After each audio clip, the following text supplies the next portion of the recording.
Section कौन सा पहले अटेम्प्ट करना है। इन सब से बोर्ड में काम नहीं होता। देखो यार टॉपर क्या कर रहा है। के सामने देखो मैंने एक बच्चे की कॉपी भी दी है बेटा, टॉपर रहा है ये बच्चा। सबसे इम्पोर्टेंट जो 6 मार्क का क्वेश्चन होता है, मार्क्स कैसे कोई तुमसे ले जाएगा फिर मुझे बताइए। वहां पर जो टीचर्स चेक करते हैं ना उनको सबसे पहले बोर्ड एग्जाम देने जा रहे हैं और वो भी इंग्लिश का। ये तो डबल फेयर हो गया यार। अब डबल फेयर के क्या फेयर में हम घुस के रह जाएंगे? नहीं यार, बिल्कुल बाहर निकलेंगे। अब यार तुम्हारे दिमाग में मैं जानती हूँ बहुत सारे क्वेश्चन आ रहे होंगे। मैम अनसीन पैसेजेस को कैसे करना है, मैम 6 मार्क्स के क्वेश्चन को कैसे करना है, जो क्वेश्चन पेपर मिलता है 15 मिनट रीडिंग टाइमिंग के लिए उसमें क्या करना है, कोई ऑप्शन छोड़ना है या नहीं छोड़ना है, सेक्शन कौन सा पहले अटेम्प्ट करना है, फर्स्ट क्वेश्चन पहले करना है लास्ट क्वेश्चन पहले करना है। ये सारे जो क्वेश्चन है बेटा वो रजाई में पड़े पड़े आंसर नहीं होंगे। रजाई से निकलो और देखो यार टॉपर क्या कर रहा है। अगर टॉपर की स्ट्रैटेजी तुम्हारे को पता लग गई ना तो तुम्हारा जो इंग्लिश का एग्जाम है जो दिन पर दिन हर साल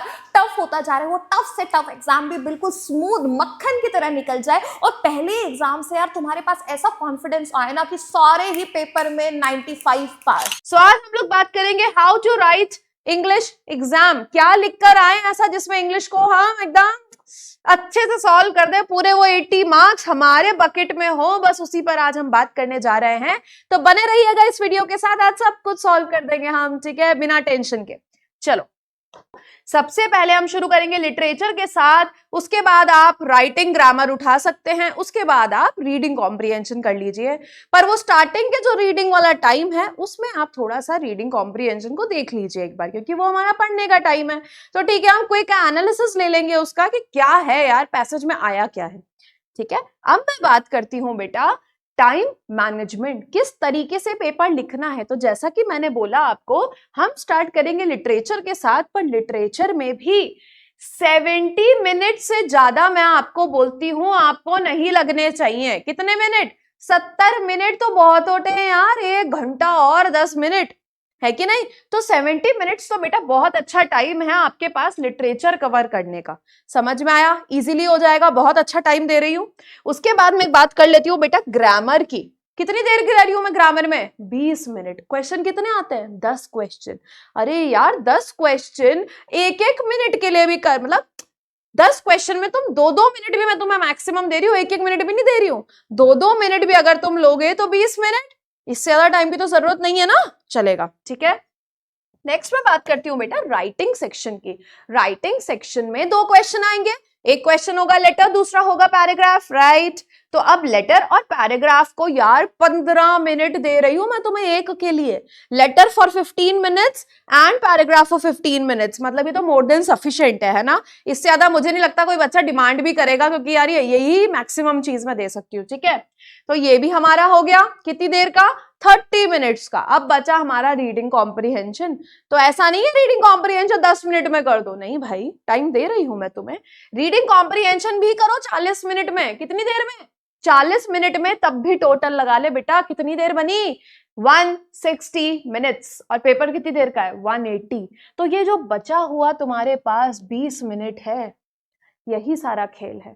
यही 20 मिनट में सारा रिवाइज करना है, सारा गो थ्रू करना है, कहीं कोई दिक्कत ना रही हो, या कोई चीज जो हमारी छूट गई हो, या फिर कोई चीज जो हमें नहीं आई हो और हमने सोचा यार इसके ऊपर तो मुझे सोचना पड़ेगा, तो वो आपके पास 20 मिनट भी दिए गए हैं। तब जाकर तुम्हारे पूरे 3 घंटे पूरे होंगे।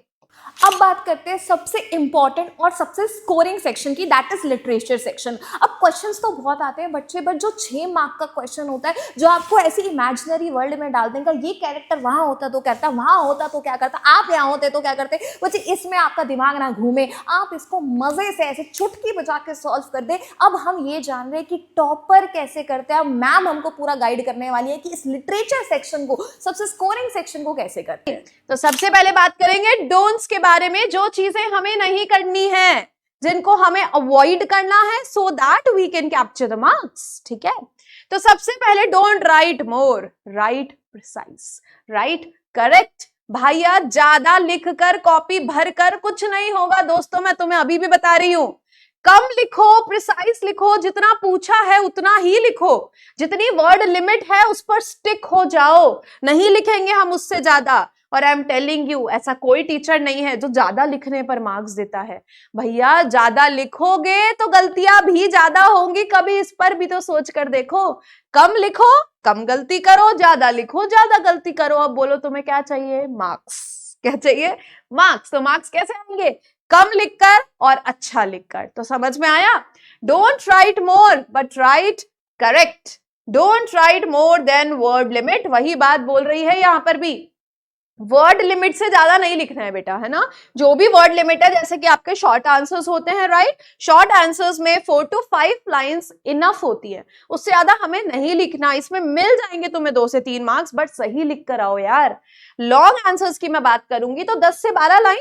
भाई 10 से 12 लाइन किसको बोलते हैं? बहुत है, पर बढ़िया लिखो, सब लिखो, जो पूछा है वो लिखो, पर फालतू की चीजें मत लिखो, समझे।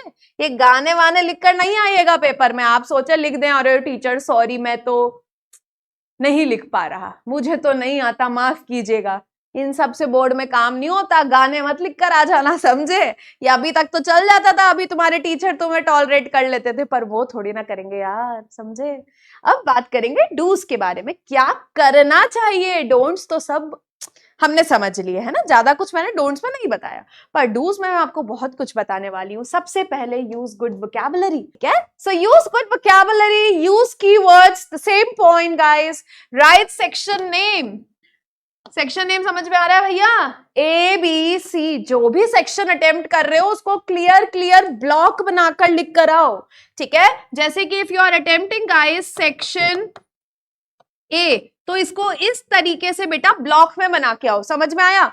ब्लॉक में बनाने के बाद उसको आप मार्जिन के साथ अलाइन करते जाओ, तो आपकी कॉपी सुंदर लगेगी। भले राइटिंग अच्छी नहीं है तो क्या हो गया यार, हम कॉपी को तो अच्छा बना ही सकते हैं ना। Draw margin to separate and make it clean. Okay, what you can do is you can make a margin. आप लेफ्ट पर और राइट पर मार्जिन क्रिएट करके अपना पेपर कर सकते हैं। उससे क्या होगा? 2 मिनट का टाइम वेस्ट, बट वो टाइम वेस्ट नहीं है, उससे भी तुम मार्क्स कवर करोगे। क्योंकि जब कोई चीज सुंदर लगती है ना भाई, तो बस सुंदर लगती है ना। तो सुंदर चीज को चेक करने में टीचर क्या मस्त मस्त मार्क्स देगा, सोच के तो देखो, है कि नहीं। तो आप हमेशा मार्जिन्स ड्रॉ करिए, ब्लॉक्स बनाइए, सुंदर सुंदर हैंडराइटिंग लिखिए, थोड़ा गैप देकर वर्ड्स को लिखिए। मार्क्स कैसे कोई तुमसे ले जाएगा फिर मुझे बताइए। नेक्स्ट है बेटा right question number. Clearly question number mention करो, ऐसे एकदम घुसा घुसा के वर्ड्स को नहीं लिखना है, ठीक है। If you are writing question number 5, point number 1, मतलब सब डिविजन भी है ना उसका, फर्स्ट और सेकंड, तो अगर आप पॉइंट नंबर 1 लिख रहे हैं भैया, उसको क्लियर लिखो। अगर तुम ऐसे घुसा घुसा के वर्ड्स को लिखोगे मार्क्स नहीं मिलेंगे, ठीक है। टीचर भी कंफ्यूज हो जाएगा और गुस्से में आके बोलेगा छोड़ो मैं तो चेक ही नहीं कर रहा ये वाला क्वेश्चन, ठीक है। तो हमें ऐसा नहीं करना यार, क्यों किसी को गुस्सा दिलाना है यार गाइस। लास्ट बेटा इसमें पॉइंट है अंडरलाइन ऑल दोस। देखो जो भी अच्छे अच्छे पॉइंटर्स है ना उनको अंडरलाइन करो। अभी मैं आपको कुछ बच्चों की, टॉपर बच्चों की आंसर शीट का एक क्वेश्चन भी दिखाने वाली हूं। ऐसा नहीं है, देखो मैं ये नहीं बोल रही हूँ कि बेटा उसको कॉपी कर दे तू जीत जाएगा, अरे ऐसा नहीं है यार। हम क्यों किसी को कॉपी करेंगे भैया, हम तो अपनी आइडेंटिटी लेकर चलेंगे, ठीक है। कॉपी नहीं करना है, पर अगर कोई चीज कोई इंसान अच्छी कर रहा है, अच्छी तरीके से लिख रहा है, तो वो तो हम सीख सकते हैं ना। सीखना तो सबका काम है बेटा, ठीक है। और भी कुछ रूल्स की मैं बात कर लेती हूँ। Can write long answers in form of pointers. अगर आपकी राइटिंग बहुत ही बेकार है ना, तो आप क्या कर सकते हो, पॉइंटर्स के पॉइंट में मतलब वे में भी आंसर लिख सकते हो। ऐसा ही नहीं है, अच्छी राइटिंग वाले भी ये काम बिल्कुल कर सकते हैं। चाहे तो आप पॉइंटर्स वे में अपना आंसर प्रेजेंट कर सकते हैं। समझ में आई मेरी बात? नेक्स्ट है try to write in sequence. आपको क्या करना है, हमेशा अपना पेपर अगर आप सीक्वेंस में करेंगे, सीक्वेंस इन द सेंस मैं बात कर रही हूँ, मानिए आपने सेक्शन सी पहले लिया, no issues, you can take section B और ए आफ्टर दैट। वो पॉइंट नहीं है, मैं बात कर रही हूं एक तुम लिख रहे हो सेक्शन बी का क्वेश्चन नंबर 5 और फिर तुम लिख रहे हो सेक्शन सी का क्वेश्चन नंबर 8, फिर तुमने सेक्शन ए उठा लिया। इतना घपड़ घपड़ हमें पेपर नहीं करना है ना, हमें बहुत ही क्लीन तरीके से पेपर लिखना है ताकि मार्क्स भी बिल्कुल सुंदर तरीके से हमारे सामने आए, ठीक है। नेक्स्ट है write characters as well as theme. तो सबसे पहले हमें कैरेक्टर्स हर चैप्टर के, हर पोएम के अच्छे से याद करके जाने हैं। थीम अपने दिमाग में याद करके रखनी है, क्योंकि आजकल ये थीम, टोन, ये वर्ड्स तुम बड़े सुन रहे होगे और इनसे मार्क्स भी बहुत अच्छे आते हैं। Right question number very clearly everywhere, and jot down in rough whatever comes to your mind. देखो ये वाली जो स्ट्रेटेजी है ना, ये मैंने बहुत फॉलो करी है। कैसे? जब भी मेरा एग्जाम होता था और कोई भी आंसर है, अरे भाई पढ़ते ही, अरे ये तो मुझे आता है, ये भी मुझे आता है, तो मैं क्या करती थी, उस क्वेश्चन के आगे या फिर कॉपी के पीछे रफ साइड पर फटाफट उसके कैरेक्टर्स, उसका ऑथर नेम या जो भी मुझे पता था ना, थीम, टोन, कैरेक्टर्स, एवरीथिंग, मैं फटाफट लिख देती थी। उससे क्या होता था, जैसे ही मैं वो क्वेश्चन पर वापस आती थी ना, उस टाइम पर मुझे कुछ ज्यादा सोचने की जरूरत नहीं पड़ती थी। ये मेरा फेवरेट पॉइंट है, मैं तुम्हें बता रही हूँ, इसको करके देखना, ये बहुत फायदेमंद होता है। मैंने देखा है बहुत बच्चे ऐसा करते भी हैं, पर जो नहीं करते इस चीज को एक बार फॉलो कर देखो। जो भी आता है, jot down the facts as soon as possible and you will see the miracle. आप देखेंगे बहुत फर्क पड़ेगा गाइस इससे। ठीक है, अब देख लेते हैं फटाफट। आपके सामने देखो, मैंने एक बच्चे की कॉपी भी दी है बेटा। इस बच्चे के बहुत अच्छे मार्क्स आए हैं, टॉपर रहा है ये बच्चा। तो बस मैं सिर्फ इतना बताना चाह रही थी, मैंने आपको थोड़ी देर एक पहले पॉइंट बोला कि आप अंडरलाइन करिए। क्या करिए? अंडरलाइन करिए। इससे क्या होगा, इससे जैसे ही टीचर उसको पढ़ेगा ना, वो समझ जाएगा, अरे भाई सब आता है इसको, है ना। तो आपको जो भी मेन पॉइंट्स लग रहे हैं उस आंसर में, जो भी आपने लिखा है, कुछ इंपॉर्टेंट पॉइंट्स या कुछ कीवर्ड जो तो हम रट्टा मार के चले गए हो, पर वो वहां जाके काम आएंगे, उन्हीं को अंडरलाइन कर करके आ जाना भाई, ये स्ट्रेटेजी तो काम कर जाएगी। ठीक है, तो इस तरीके से जैसा इस बच्चे ने किया, आप इसको भी फॉलो कर सकते हैं एंड आई नो इसका रिजल्ट बहुत ही अच्छा होगा।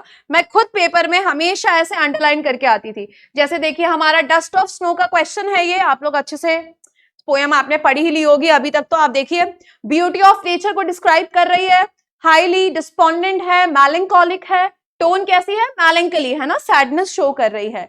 क्रो और हेमलॉक ट्री यहाँ पे नेगेटिविटी का साइन शो कर रहे हैं। अब आप देखिए गाइस, सिर्फ अंडरलाइन वाले वर्ड्स को पढ़कर देखो, बाकी पढ़ने की जरूरत ही नहीं लग रही भाई। वहां पर जो टीचर्स चेक करते हैं ना, उनको ऐसा रहता है यार जल्दी जल्दी जल्दी जल्दी जितनी कॉपीज चेक करे उतना बढ़िया है। तो क्यों ना हम उतना क्लियर लिख कर आए कि वो टीचर को भी ज्यादा टाइम ना लगे, है ना, और वो हमें बढ़िया मार्क्स देकर जाए। तो इन्हीं स्ट्रेटेजीज के ऊपर आप लोग इसको फॉलो करते जाइए एंड आई नो कि you will achieve great and great marks in your exam